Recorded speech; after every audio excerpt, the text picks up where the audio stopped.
ప్రతి గ్రామానికి కూడా మంచినీటిని సార్ అందించాలన్నది ఇక్కడ ఒక చిన్న సబ్మిషన్ సార్, లక్షన్నర yes. కోట్లు ఈ క్యాపిటల్ ఎక్స్పెండిచర్ దిశగా రాష్ట్రాలకు, మనకు దగ్గర దగ్గర 30 రాష్ట్రాలు, అంటే ఒక్కొక్క రాష్ట్రానికి 5,000 కోట్లు వస్తుంటే ఏ మూలకి సరిపోతుంది సార్? అంటే మనలాంటి పెద్ద రాష్ట్రాల గురించి మాట, చిన్న రాష్ట్రాలు పక్కన పెట్టండి, నార్త్ ఈస్టర్న్ స్టేట్స్, ఆ 7 సిస్టర్స్ని పక్కన పెడితే మిగిలిన 23 రాష్ట్రాల పరిస్థితి 5,000 కోట్లు.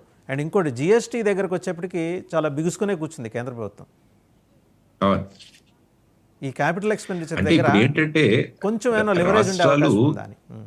అంటే ఇప్పుడు ఏంటంటే ఇది కాకుండా మన ట్యాక్స్ కలెక్షన్ లో వాళ్ళకు 41% డెవల్యూషన్ అయితే ఉంటది, అది ఉంటుంది. అది కాకుండా మీ ఇన్ఫ్రాస్ట్రక్చర్ డెవలప్ చేయడానికి 1,50,000 కోట్ల రూపాయలు మేము ఇంట్రెస్ట్ ఫ్రీ లోన్స్ ఇస్తాం, అది ఏ రాష్ట్రాలు తీసుకుంటాయో చూడండి అని అంటారు. అంటే రాష్ట్రాలు ఏ విధమైన చొరవ చూపిస్తాయి, ఈ రాష్ట్రానికి ఇంత అని ఇవ్వవు.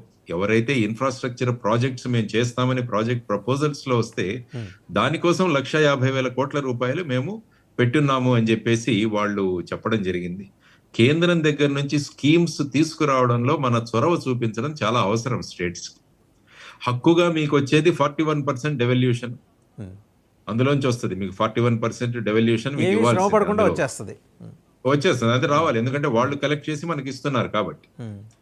ఆ తర్వాత ముఖ్యంగా ఏంటంటే సెస్సులు, తర్వాత వచ్చేసి సర్చార్జీల మీద కూడా వారందరూ కూడా కంప్రెస్ చేసి దాన్ని ఒకటే చేస్తామన్నట్టుగా కూడా ఈరోజు మాట్లాడారు. సో ఈ విధంగా చూసుకుంటూ పోతుంటే అర్బన్ ఛాలెంజ్ ఫండ్ అని కూడా 1,00,000 కోట్ల రూపాయలు ఏర్పాటు చేయడం, అర్బన్ ఛాలెంజ్ ఫండ్. అందులో ముఖ్యంగా హెల్త్, శానిటేషన్, రీడెవలప్మెంట్ ఇలాంటి వాటి.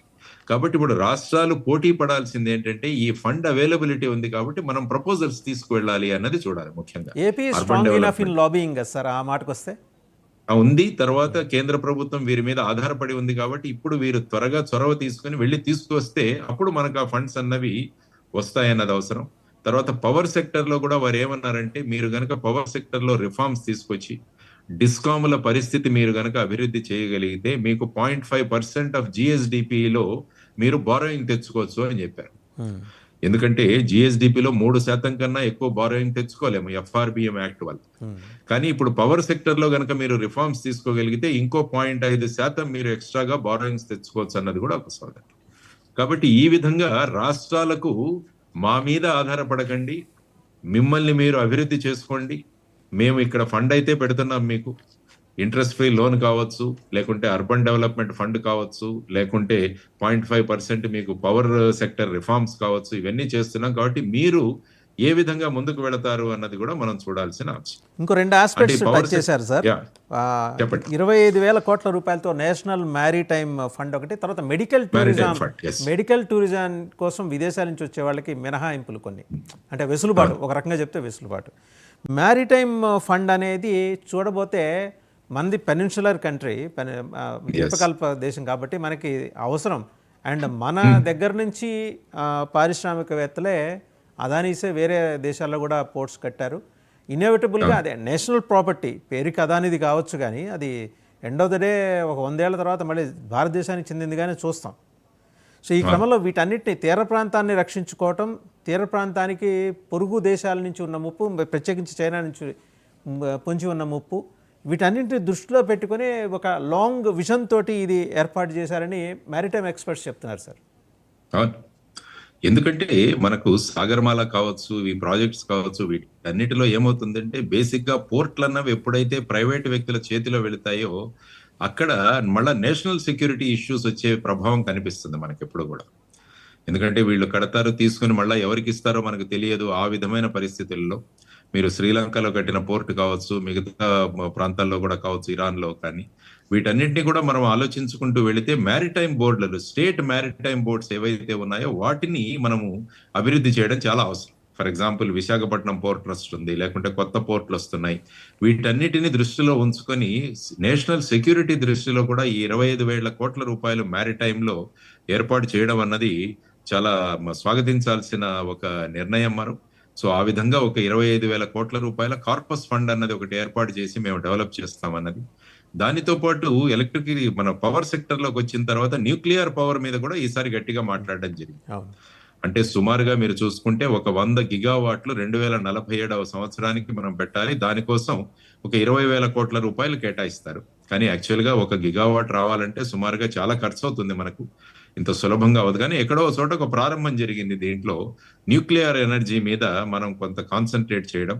అంటే ముఖ్యంగా మనం అమెరికాతో న్యూక్లియర్ సివిల్ అగ్రిమెంట్ కూడా ఎప్పుడో చేసుకున్నాం మన్మోహన్ సింగ్ గారు ఉన్నప్పుడు. సో దాన్ని గనక మనం ముందుకు తీసుకువెళ్ళాలంటే ఈ విధంగా న్యూక్లియర్ ఎనర్జీ నుంచి కూడా మనం తీసుకురావడం అన్నది ఒక స్వాగతించాల్సిన ఒక ఇంపార్టెంట్. ఆ తర్వాత మీరు అన్నారు టూరిజం గురించి కూడా, మెడికల్ టూరిజం, మెడికల్ టూరిజం మాట్లాడారు. తర్వాత రిలీజియస్ అండ్ స్పిరిచువల్ టూరిజం గురించి కూడా మాట్లాడారు. తర్వాత వచ్చేసి ఈ విధంగా చేస్తున్నప్పుడు చాలా ప్రాంతాలలో వాటికి కావలసిన రాయితీలు ఇవ్వడానికి కూడా వాళ్ళు సిద్ధమయ్యారు. ఆ తర్వాత ఉడాన్ ప్రాజెక్ట్ ద్వారా చిన్న చిన్న ఎయిర్పోర్ట్స్ కట్టడానికి, హెలిప్యాడ్స్ కట్టడానికి కూడా సిద్ధత చూపించారు. రాదర్ ఎయిర్ స్ట్రిప్స్ అనుకోవచ్చా సార్ వాటిని? ఎయిర్పోర్ట్స్ అనే అంతే కదా, ఎయిర్ స్ట్రిప్స్ చిన్నవి. ఫర్ ఎగ్జాంపుల్ ఇప్పుడు మీరు కర్నూలులో చూశారు. కర్నూలులో చూస్తే చాలా చిన్న ఎయిర్పోర్ట్, ఇప్పుడు 1-2. సో ఈ విధంగా మనం చిన్న చిన్న ఎయిర్ స్ట్రిప్స్ డెవలప్ చేసుకుంటే, తర్వాత ఏంటంటే మనం సీ కోస్ట్ నుంచి కూడా మనం టూరిజం ని డెవలప్ చేయాలి, ట్రాన్స్పోర్ట్ ని కూడా డెవలప్ చేయాలంట. ఫర్ ఎగ్జాంపుల్ నెల్లూరు ఆ ప్రాంతాల్లో ఏవైతే తీర ప్రాంతాలు ఉన్నాయో అక్కడ నుంచి మనం ఈ బోట్లు, తర్వాత స్టీమర్ల ద్వారా వెళ్ళిపోయి అక్కడి నుంచి కనుక మనం రోడ్డు కానీ రైలు కానీ కనెక్టివిటీ పెడితే చాలా ట్రాన్స్పోర్ట్ ను మనం అక్కడ తీసుకువెళ్ళచ్చు. ఇంతకుముందు బ్రిటిష్ వాళ్ళ కాలంలో బకింగ్హామ్ కెనాల్ ద్వారా చాలా రవాణా జరిగేది ఆ కాలం. సో ఈ విధమైన మార్పులు తీసుకొచ్చి కూడా మనం ముఖ్యంగా ఆంధ్రప్రదేశ్ లో టూరిజానికి చాలా పెద్దపీట వేయాలి. టూరిజానికి చాలా చోట్ల భారతదేశంలో ఉన్నంత టూరిజం ఇంకెక్కడా లేవు. ఫర్ ఎగ్జాంపుల్ మీరు ఇప్పుడు కుంభమేళా చూసుకుంటేనే సుమారుగా 40-45 కోట్ల మంది అక్కడికి వస్తారని చెప్పడం జరిగింది.